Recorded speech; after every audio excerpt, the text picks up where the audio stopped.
రామాయణం మొత్తం అయిపోయిన తర్వాత వాల్మీకి మహర్షి ఈ కావ్య రచన చేశారని కొందరు, కాదు కాదు రామాయణం జరుగుతూ ఉండగానే వాల్మీకి మహర్షి ఈ కావ్య రచన చేశారని మరికొందరు. ఇందులో నిజమేది?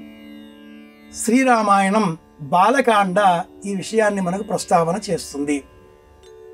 శ్రీరామాయణం ప్రప్రథమంగా తపస్వాధ్యాయ నిరతం అంటూ మొదటి కాండ అనంతరం వాల్మీకి మహర్షి తనకు లభించినటువంటి ఈ అనుష్టుపు ఛందస్సు, ఈ లక్షణంతో, ఈ శ్లోక సంపుటితో, ఈ విధానంతో, ఛందస్సుతో ఏ కావ్యం సృజించాలా అని ఆలోచన చేస్తూ ఉండగా నారదుడు ఈ కావ్యం బాగుంటుంది అంటూ రామగాథ తెలియజేయగా రామాయణాన్నే రచించే ప్రయత్నం చేశాడు మహర్షి వాల్మీకి.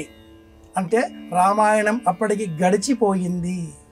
నారదుడు ఆ మహర్షికి ఈ కథను చెప్పి ఉన్నాడు.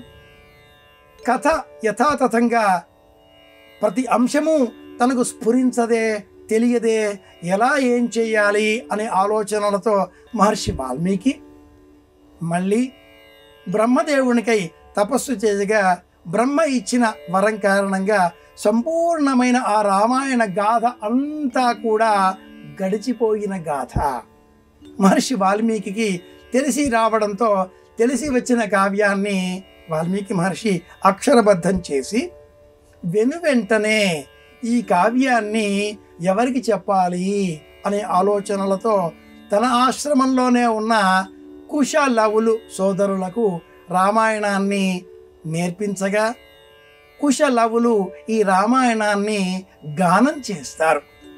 రామాయణం అయిపోయిన అనంతరం మహర్షి వాల్మీకి అక్షరబద్ధం చేశాడు అనే అంశాన్ని రామాయణమే తెలియజేస్తుంది.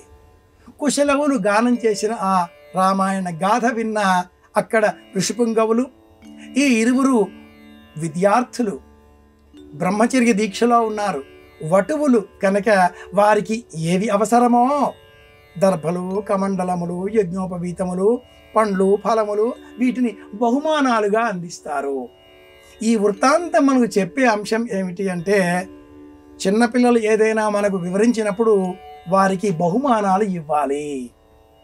ప్రశ్నకు సమాధానం ఏమిటి అంటే, రామాయణ గాథ గడచిన అనంతరం మహర్షి వాల్మీకి ముందుగా నారదుడితో విని తదుపరి బ్రహ్మకై తపస్సు చేసి ఈ గానంతో ఈ కథ అంతా కూడా వ్రాసినట్లుగా రామాయణమే తెలియజేస్తుంది. ఇది సమాధానం.